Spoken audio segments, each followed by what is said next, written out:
Scène incroyable en commission, regardez bien ce qui va suivre. Un homme quitte Banijay pour devenir le numéro 2 de France Télévisions, celui qui commande les programmes. Pendant ses 2 ans au poste, les contrats avec son ancien employeur augmentent de 30%. 2 mois après son départ, Banijay le recrute à nouveau. Qu'en pensez-vous? Dites-le nous en commentaire. Merci pour vos réponses.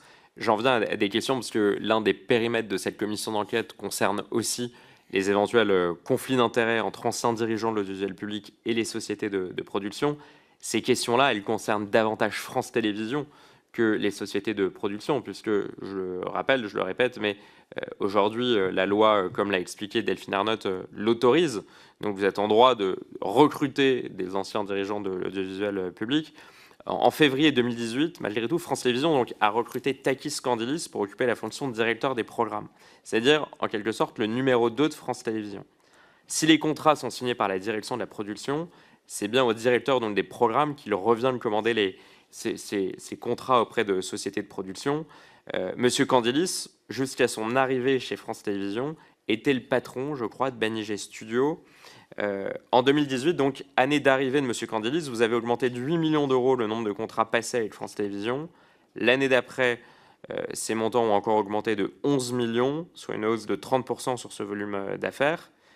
Je précise aussi que sur cette période, vous avez procédé à aucune acquisition de société ayant des contrats avec France Télévisions. Ma question est simple. Est-ce que vous pouvez nous préciser quels sont les nouveaux contrats qui ont expliqué cette augmentation de 30% du volume d'affaires passé entre votre société et France Télévisions en l'espace de 2 ans?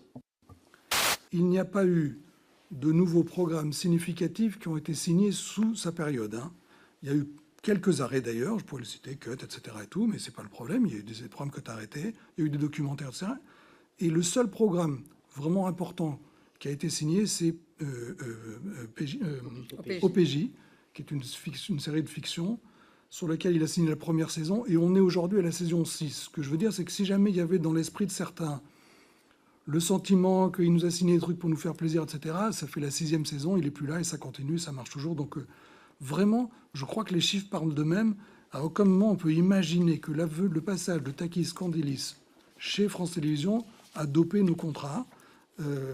Voilà, c'est tout ce que je voulais dire. Moi, les chiffres qu'on a ne sont pas exactement les mêmes que chez vous, puisque pour moi, en 2018, on faisait, avant qu'il arrive, 60 millions de chiffres d'affaires avec France Télévisions. Mais bon, peut-être que mes chiffres ne sont pas les bons. Enfin, en tout cas, ce que j'ai maintenant après dans le détail, Alexia, peut-être que... Sur Takis, il y a quand même une spécificité, c'est qu'il était là dans une mission de transformation du linéaire vers la numérisation. En tout cas, c'était la mission qui lui avait été donnée par Delphine Arnott. Et il avait aussi en charge la réorganisation structurelle du groupe.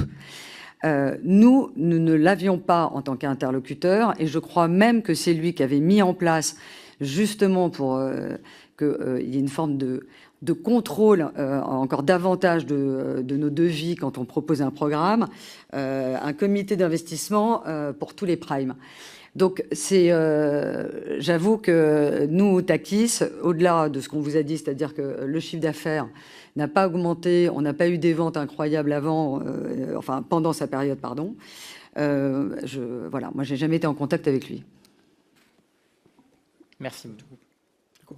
Oh, il y aura juste pardon, une petite chose aussi, c'est vrai que quand j'écoute Alexia, l'organisation, François en a un peu parlé, en fait, Banijay, c'est une espèce de coopérative de petites sociétés de production. Il y a 17 sociétés de production en France. Et en fait, c'est chaque producteur qui va vendre ses programmes à France Télévisions. Il n'y a pas une centrale de vente où Alexia ne va pas vendre les programmes pour toutes les sociétés du groupe. Donc, ça veut dire quand même que globalement, chacun essaye de vendre son programme. Et donc, je ne crois pas que l'influence d'une personne puisse faire quoi que ce soit même. Merci, monsieur le rapporteur. Bon, de toute façon, il y aura plusieurs questions, mais je pense que le rapporteur il y aura des rebonds, donc on pourra aller au bout de cet échange. Monsieur le rapporteur, je vous laisse rebondir. Oui, merci, monsieur le président. 2 dernières questions sur le cas de monsieur Candilis, qui effectivement nous a interpellés dans le cadre de cette commission d'enquête. Bon, si je récapitule, et dites-moi si je me trompe, mais monsieur Candilis était directeur du pôle fiction de Banijay. En février 2018, France Télévisions le recrute comme directeur des programmes. c'est-à-dire un poste de numéro 2. C'est lui qui est le responsable notamment des commandes passées auprès des sociétés de production. Et pendant ces 2 premières années chez France Télévisions, le montant des contrats signés avec Banijay augmente de 30%. Ce n'est pas votre responsabilité, c'est la responsabilité de France Télévisions à ce moment-là. En septembre 2020, après 2 ans, à peine après 2 ans après son arrivée, M. Candilis quitte France Télévisions.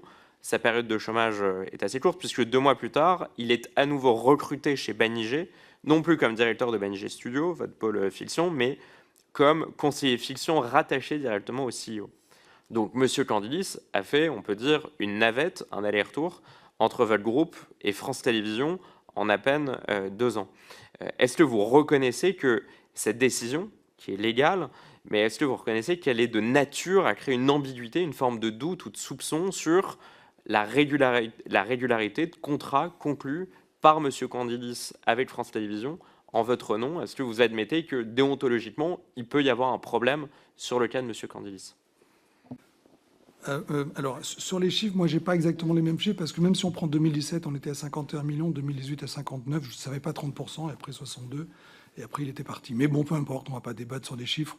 Je crois plutôt que c'est 20% que 30%, mais comme je vous l'ai dit, je pense que c'est absolument pas lié au fait qu'il soit là ou pas. Maintenant, sur la question de fond, est-ce que vous pensez qu'il puisse y avoir une ambiguïté?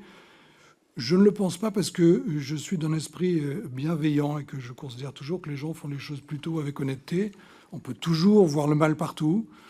Moi, je ne le crois pas. Et les faits, heureusement, le prouvent aujourd'hui, puisqu'on voit bien que notre chiffre d'affaires a beaucoup grossi après son départ.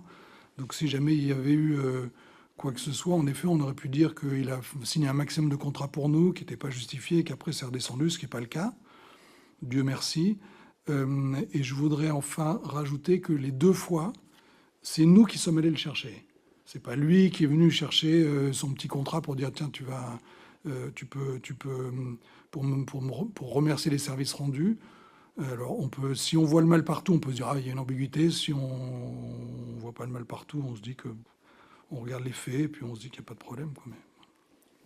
Et je pense qu'en plus, si vous en parlez avec les dirigeants du service public, il était, quand des sujets Banijay intervenaient au moment où il était en poste, il était déporté de toute façon. Donc, nous, il n'y a pas de signature Takis Candilis sur les contrats ou d'échange avec lui. Si je peux me permettre, c'est presque un avis. Finalement, la règle que j'ai fixée... Ah, pardon. Non, mais je vous en prie. De toute façon, les règles sont faites pour être... C'est vous qui avez commencé. Allez-y, monsieur le directeur. Allez-y. Non, si je peux me permettre, c'est presque un avis personnel là, que je vais vous donner. Mais comme vous l'avez dit, moi, j'étais haut fonctionnaire. Les règles sur la prévention des conflits d'intérêts sur les hauts fonctionnaires a été durcie massivement sous un quinquennat précédent. Je vois à quel point c'est en train d'assécher le vivier des hauts fonctionnaires français, parce que en fait ça veut dire que si vous êtes compétent, vous ne pourrez pas travailler dans votre domaine de compétences. Donc voilà, j'attire votre attention là-dessus, parce que si vous émettez de nouvelles règles qui font que les gens qui ont déjà travaillé dans le secteur ne puissent pas travailler chez France Télévisions, ne puissent pas travailler après, eh ben, ça veut dire que vous n'aurez plus chez France Télévisions que des gens qui n'ont pas de compétences dans le secteur. Je pense que la question, c'est de garantir effectivement qu'à chaque instant, il n'y ait pas de conflit d'intérêt avec les déontologies. Monsieur le rapporteur, vous voulez rebondir, puis je vous donne la parole. Si vous Merci, Monsieur le Président. Dernière question sur ce sujet, parce que vous évoquiez le déport de M. Candilis, notamment quand il était chez France Télévisions. Vous avez raison de le signaler. J'ai pu voir, notamment dans les documents que France Télévisions m'avait transmis, que M. Candilis avait fait l'objet d'une procédure renforcée à de nombreuses reprises, donc de déport, 31 fois au total pour ces 2 années et demie passées chez France Télévisions. Lorsqu'il a rejoint Banijay en tant que conseiller fiction, il a aussi fait l'objet de 35 procédures renforcées pour la seule année 2021. Bon, une procédure renforcée, pour ceux qui nous écoutent, ça a pour objectif de prévenir les conflits d'intérêts et de permettre à la personne qui a eu un lien avec une société de production de se déporter. Donc ça implique que les contrats soient directement signés par la présidente de France Télévisions.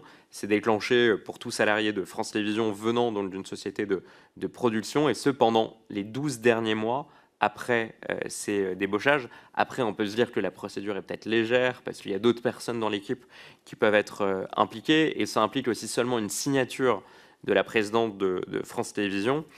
Ma question est donc assez simple.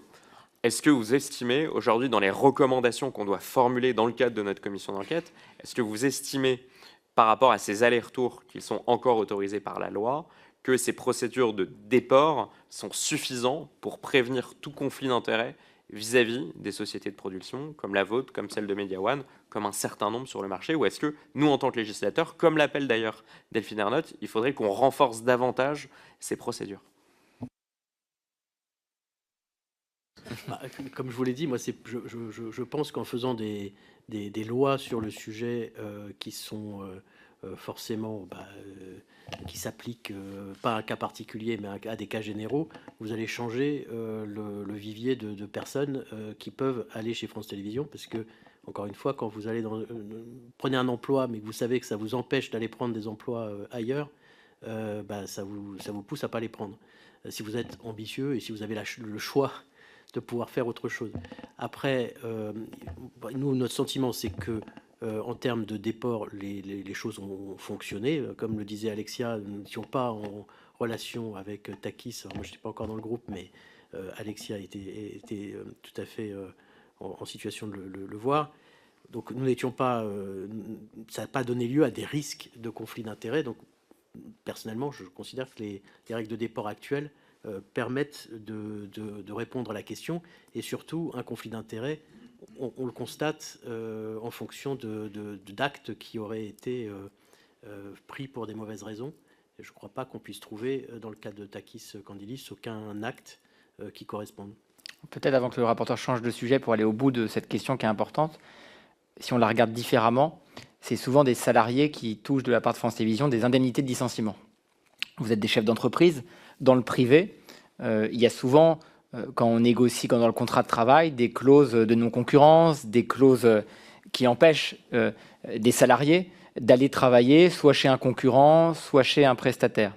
Ce qui nous interpelle, là je dis nous parce que je crois que c'est partagé dans cette commission d'enquête au-delà des bords politiques, c'est des salariés de France Télévisions qui négocient leur départ avec des indemnités importantes et qui, quelques mois après, retrouvent du travail, et c'est tant mieux pour eux, on ne leur souhaite pas d'être au chômage toute leur vie, dans des sociétés qui sont partenaires, prestataires, en tout cas qui travaillent de manière assez substantielle avec France Télévisions. Et je crois que c'est cette question-là aussi qui pose question, c'est-à-dire que généralement dans le privé quand même, quand vous avez des directeurs, des directrices de haut niveau, si on négocie des indemnités de licenciement conséquentes, et là en l'occurrence on parle d'argent public, il y a quand même pendant quelques mois, parfois pendant quelques années, alors c'est vrai que ça coûte cher, des clauses qui prévoient quand même que ce salarié-là ne peut pas aller immédiatement ou quelques mois après travailler chez un prestataire, chez un concurrent, chez un partenaire. Et je voulais avoir votre regard là-dessus. Est-ce que vous, par exemple, à Banijay, vos cadres ont justement ces clauses-là?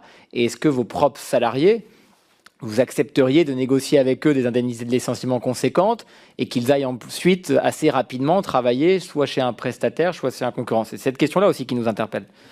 Alors, c'est clair, évidemment, que nous avons des clauses de concurrence, mais comme vous le disiez, Monsieur le Président, il faut payer ensuite. Donc, en fait, quand on a un départ d'un salarié qui est soumis à une clause de concurrence, on doit arbitrer entre le fait de décider qu'il ne va pas travailler pendant un an, par exemple, chez un concurrent, mais ça va nous coûter peut-être 50% de son salaire, donc c'est quand même beaucoup d'argent pour empêcher quelqu'un de travailler. Donc ça peut parfois se justifier quand on pense que, en termes de concurrence, c'est une personne qui est sensible, qu'on ne veut pas voir chez un concurrent pour une raison ou pour une autre. On peut avoir des occasions d'activer cette clause, mais dans de nombreux cas également, on n'active pas cette clause parce qu'on n'a pas envie de rémunérer cette personne à ne rien faire une fois qu'elle a quitté la société. Donc c'est vraiment le choix, c'est l'intérêt de la société.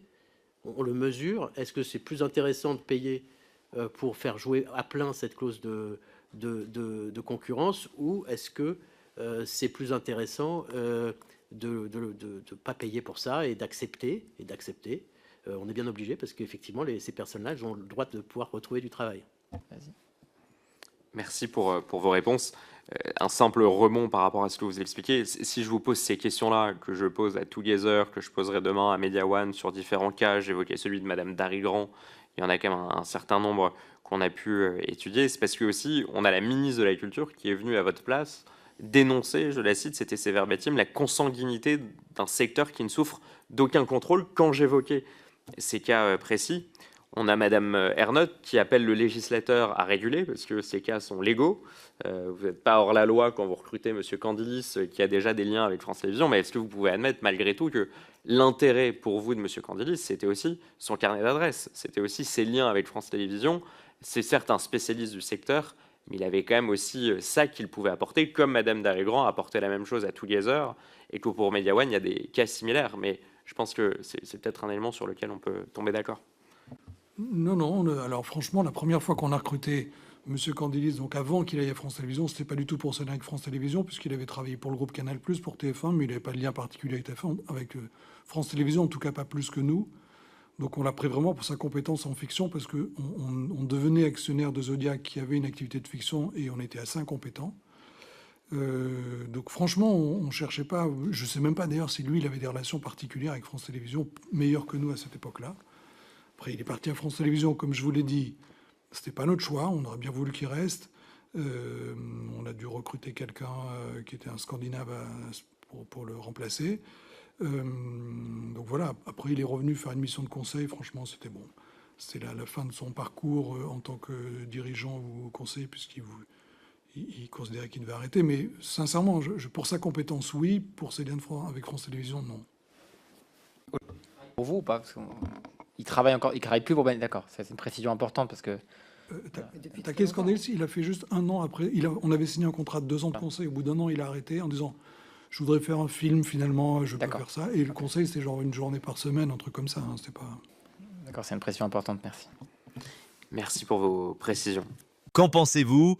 Dites-le nous en commentaire. Merci d'avoir regardé cette vidéo. Pensez à liker et à vous abonner pour ne rien rater de nos nouvelles vidéos.